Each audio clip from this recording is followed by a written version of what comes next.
1 sur 5, d'accord, moins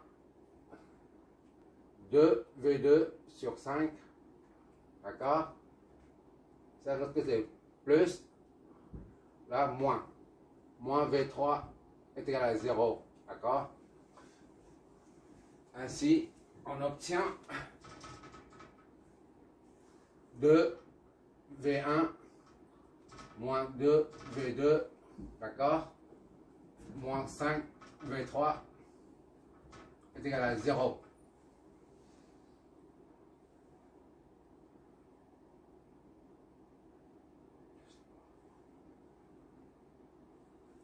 C'est notre équation C. La troisième équation contenant les trois potentiels qu'on cherche. Voilà, maintenant on peut former à partir de ces trois équations un système.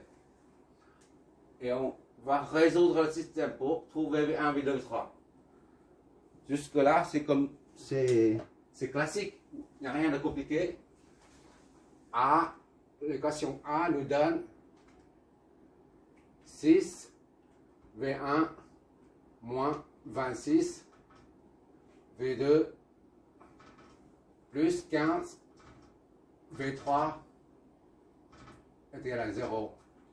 L'équation B nous donne 1 V1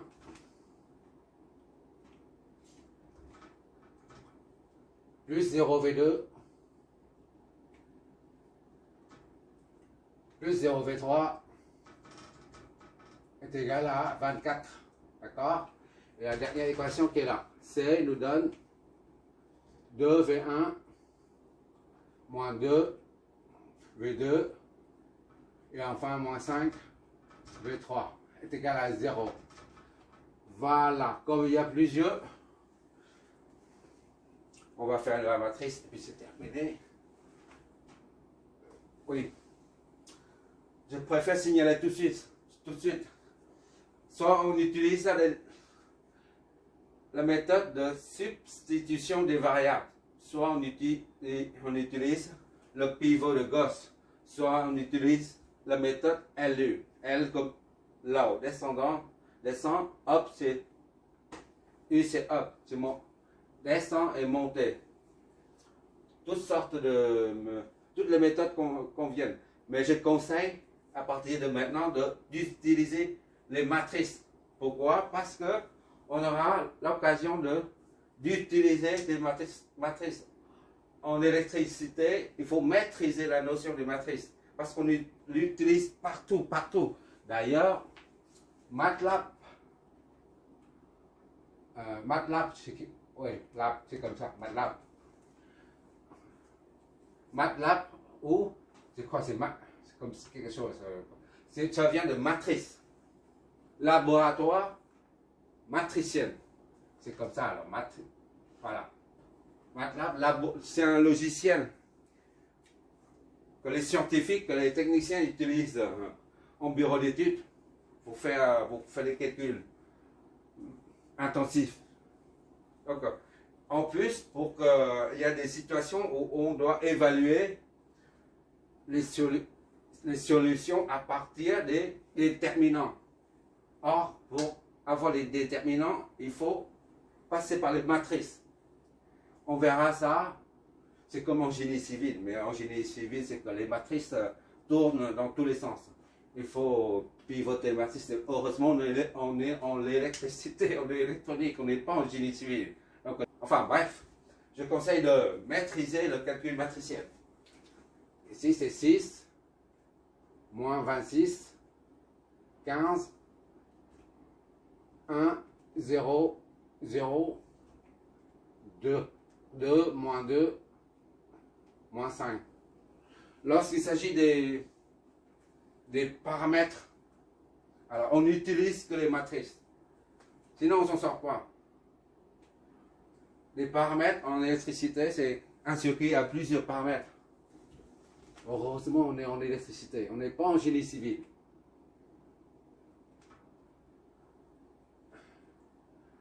V1, V2, V3. V2, V3 est égal à 0, 24, 0. 24 et 0. Voilà. Donc, V1, V2, V3. 3. Je fais un peu.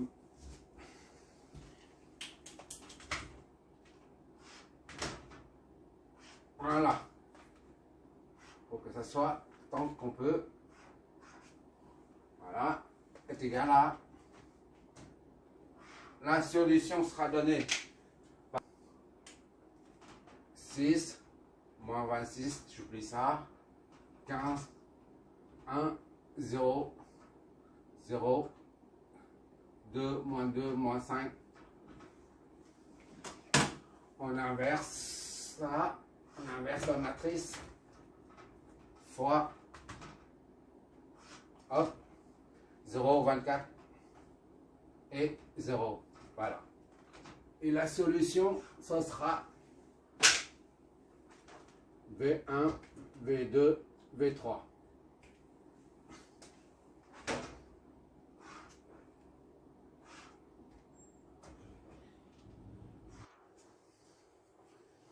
Voilà. On reprend 6 moins 26, 15. 1, 0, 0. 2 moins 2 moins 5. Et puis la matrice 3, 1. 0, 24, 0. Je vais montrer ça. Voilà. Le résultat, c'est 24, 9 et 6. D'accord?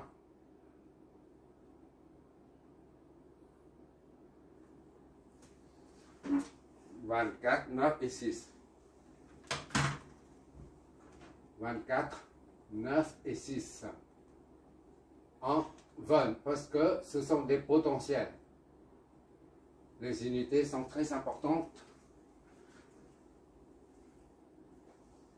Où est?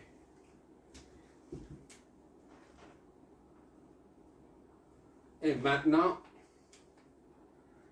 on va en déduire les courants, I1, I2, I3, I4. On vérifie déjà la tension V10. V10, vérification. V10 est égal à V1 moins V0. Soit V1 c'est 24, moins V0 c'est 0. Donc c'est 24 volts. Ok. V10 c'est 24 volts. On retrouve ici V10, 24 volts. D'accord? On ne peut pas vérifier ça tout de suite parce qu'on ne connaît pas I1. Il faut trouver I1. Bon, maintenant, I1 est égal à l'équation 1 donne I1 est égal à V1 moins V2 sur 10, soit V1 c'est 24, moins V2 c'est 9, divisé par 10, ça fait combien ça? 5 sur 10.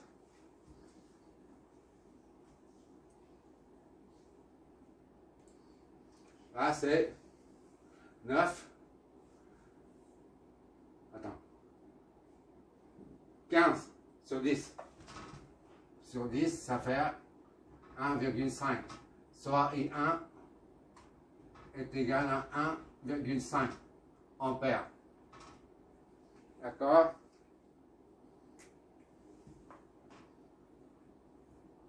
On peut vérifier ça pour voir si V30 est égal à V3 moins V0. D'accord? V30 est égal à V3 moins V0. V3 c'est 6, moins 0 c'est 6. On vérifie. V1, 4 I1. 4 fois I1 est égal à V30. 4 I1, 4 fois 1,5, ça fait 6. D'accord? Donc, on retrouve la même chose. Bon, maintenant I2.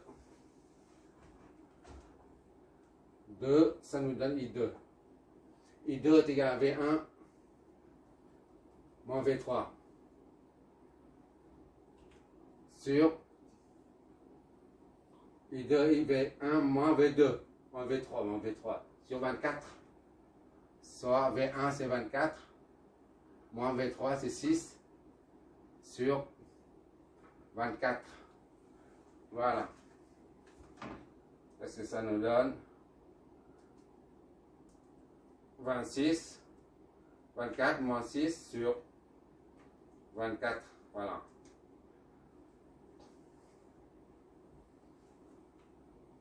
Trois quarts, c'est-à-dire 0,75.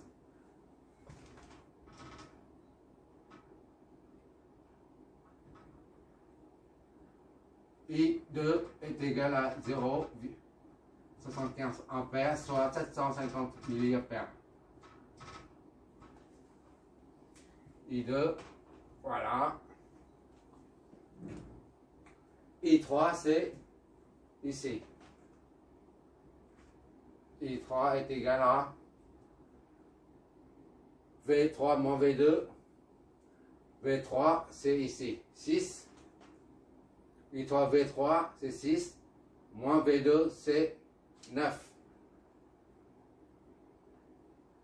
Divisé par 4, ça fait moins 3 quarts. Et I3 est égal à moins 3 quarts ampères ou moins 750 milliampères.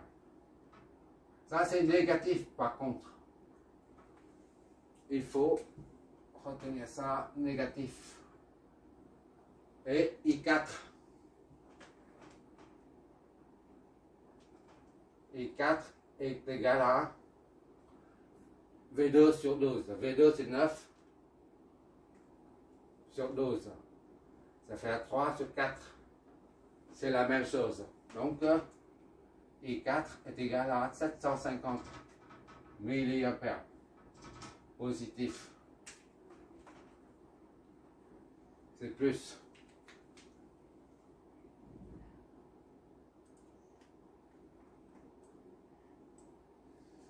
Il n'y a que I3 qui est négatif.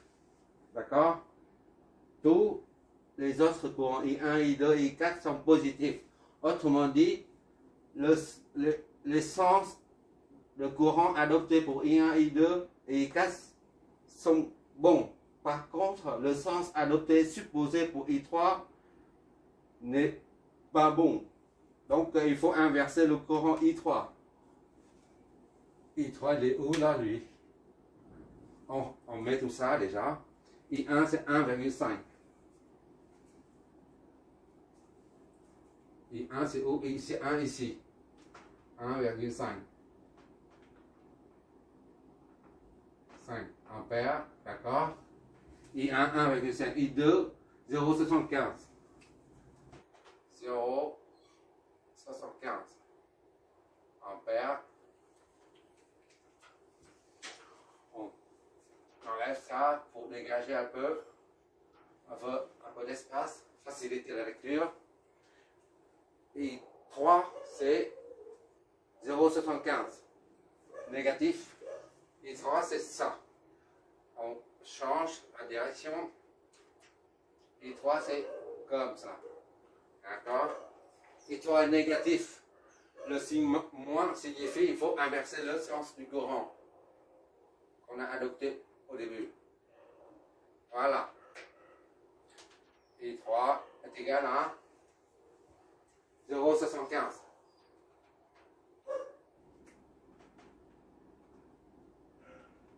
Et comme on a inversé le sens du courant, il faut inverser également le sens de la flèche de tension. Sinon, ça n'a pas de sens. C'est incohérent. Puisqu'il s'agit d'un récepteur. Et un récepteur, pour un récepteur, le sens du courant et le sens de la flèche de tension s'opposent. Voilà. Et I4, I4 il est où? I4 est là. I4 est égal à 0,75 ampères.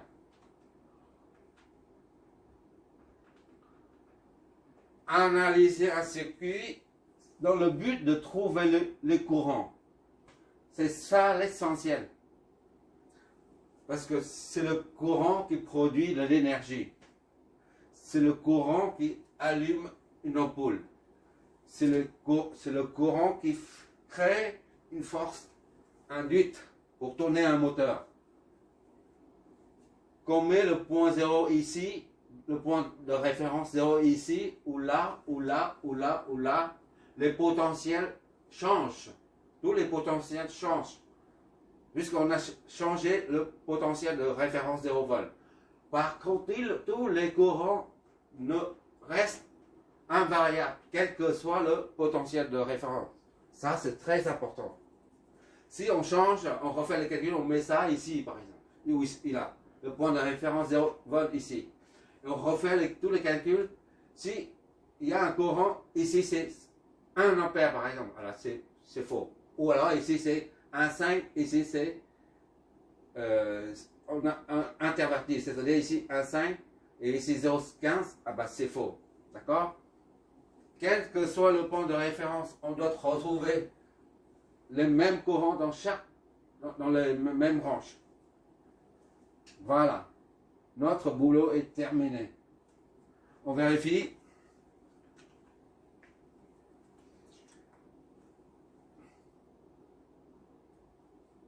IA, on n'a pas. IA doit être égal à ça plus ça. D'accord? C'est 2,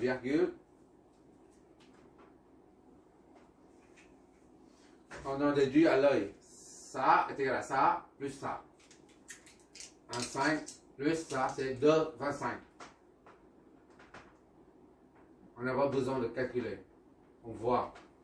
Voilà. 1,5 qui part d'ici et 0,75 qui part dans ce sens-là. C'est 2,25 ampères. D'accord? Et IB est égal à quoi en fait? Ça c'est I2. Ça c'est I3. I2 et I3 ça fait combien ça? 1,5. 0,75 plus 0,75 c'est 1,5. Donc IB va dans ce sens-là. D'accord? Puisque I2 va dans cette direction, I3 dans cette direction. Donc si IB va vers le haut, il y a un embouteillage, il y a un bouchon. Obligatoirement, IB doit descendre. Donc il faut inverser celui-là. IB est égal à... Là, on n'a pas besoin de calculer. On calcule avec le schéma. Là. On voit ici. À force de calculer, on sait comment procéder. On n'a plus besoin de poser des équations en fait. Il faut que ça descende. Et ça fait combien ça? I2, I3, ça fait 1,5. 1,5 ampères. On peut vérifier. Hein. I4, c'est là. Qui descend ici, c'est 0,75 plus 1,5. Ça fait 2. IB se joignent. IB et I4 se joignent au point 0 pour former I0. D'accord. IA. 1,5 plus ça, c'est 2,25. On retrouve ici 2,25. D'accord? Si IB s'oriente vers le haut, on est foutu. Mais là, on a raisonné visuellement, sans passer par les équations. Voilà, c'est terminé.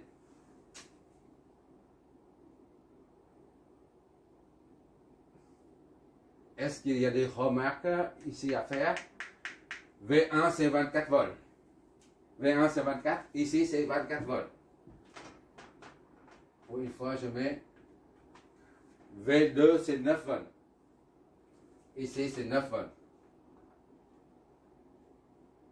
Et V3, c'est 6 volts.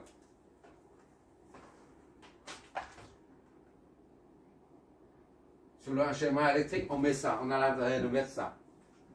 Bon, on voit ici que le courant circule, I3 circule du potentiel le plus haut vers le potentiel le plus bas.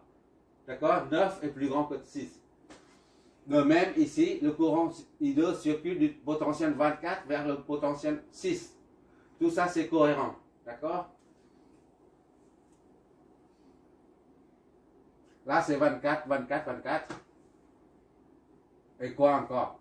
Ici, c'est 0 volt. D'accord? 0 volt.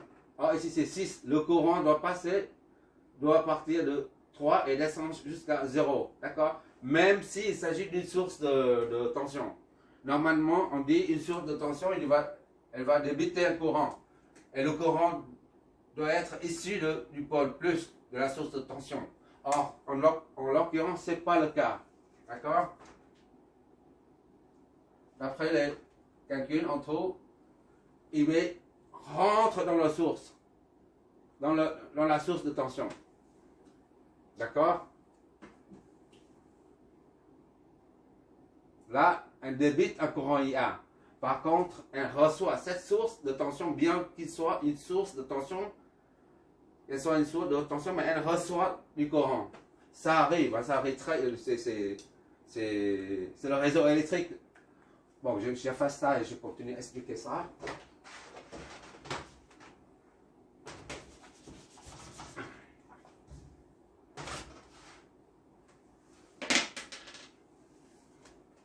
À la campagne, par exemple, on a 2 centrales nucléaires. Un qui est Fessenheim et l'autre c'est à Cherbourg. Ou alors, un que je connais bien, que j'ai bossé dedans, pas loin d'ici, c'est très loin d'ailleurs. Bon, tous les centrales nucléaires fonctionnent de la même façon. On a une usine de fabrication ici, disons, bon, le poteau. Une ligne électrique triphasée qui part comme ça. D'accord? Voilà, toujours aussi génie civil que j'utilise. Bon, c'est pour dire, c'est très long. Bon, ici, c'est pareil, il y a d'autres poteaux, d'autres usines qui sortent le transport et qui alimentent le réseau.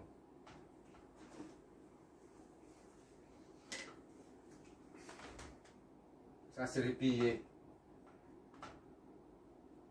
Usine, barrage, centrale, nucléaire, peu importe. Le courant, la puissance, qui dit puissance dit courant. Et inversement, qui dit courant dit puissance. Là, le réseau A, la centrale A. Là, c'est le point de production B. Là, on voit l'énergie ici, dans les 3 phases. Là, on en voit aussi. D'accord? Comme ici, il y a deux sources de tension. D'accord? Rien que le fait de un déphasage entre A et B permet de faire circuler dans un sens ou dans l'autre de l'énergie, c'est-à-dire du courant. Le courant peut passer par là, de là à là, même si les deux produisent en même temps l'électricité. Hein. Mais le fait que ça c'est en avance de phase ou en retard modifie le sens de circulation du courant. D'accord? Dans ce cas-là, si par exemple ça c'est en avance, ça le courant il part ici là et il va jusque là. Il va jusque là, il rentre là-dedans. Même si ça produit toujours l'énergie. D'accord? Phase et amplitude. On verra ça plus tard. Voilà, le réseau de haute tension. Il suffit de faire varier la phase et éventuellement l'amplitude. Il s'agit des cosinus de la trigonométrie de base, rien de compliqué. En électricité, rien de compliqué. C'est très concret. Bon, ça pour dire que même s'il s'agit d'une source de tension, elle reçoit quand même de l'énergie IB. Ici, là, elle reçoit quand même. Bon, c'est terminé pour cet exemple. On a fait des sources de tension dépendantes, des sources de courant dépendantes. On vient juste de faire source de tension dépendante ici, indépendant ici, oui. On a fait quoi? Source de tension indépendante.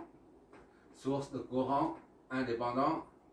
Et on vient juste de faire source de tension dépendante. Il nous reste la quatrième, c'est source de courant dépendant. D'accord? Il y a 4 symboles. 1, 2, 3, 4. Ça représente soit une source de tension continue, c'est-à-dire une pile par exemple. Plus, moins. Ou l'alternatif. D'accord? C'est beaucoup plus général que ça. Et ça, c'est courant continu. Maintenant, le prochain exercice, on va traiter ce symbole. C'est la source de courant dépendant. Pourquoi? Quand il s'agit de la dépendance, on met un losange comme ça. Là. Tout simplement, à mon avis, j'en sais rien, à mon avis. Il faut dire ce qui est, à mon avis, j'ai jamais, c'est pas moi qui crée ces symboles, mais à mon avis, ceux qui ont créé ce symbole, pour dire dépendance, c'est-à-dire un losange. Là. Quand on fait la programmation en informatique, en langage C, Pascal ou COBOL, peu importe, en algorithme ou en langage Q basique par exemple, on évalue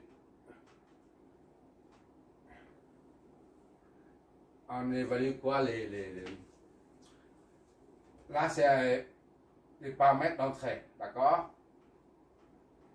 et un autre paramètre, et on teste les conditions pour continuer, soit oui, soit non ici. Oui, on va vers là. Non, on va vers là. D'accord? Là, c'est pour tester les conditions. Donc, sinon, si oui, on va dans cette direction. Sinon, on va dans cette direction, dans ce sens. On utilise le losange. Le losange, pour dire, ça dépend des conditions qui se présentent à cette étape. C'est pour ça, ici, un losange veut dire dépendant, à mon avis. Je n'en sais rien, parce que à partir de la programmation que j'ai faite, les algorithmes, à partir des algorithmes, eh ben, on utilise ça. Et j'en déduis par analogie. Donc, à mon avis, c'est ça. Bon, enfin, bref. Voilà, le prochain exo concernera ça. Merci d'avoir regardé.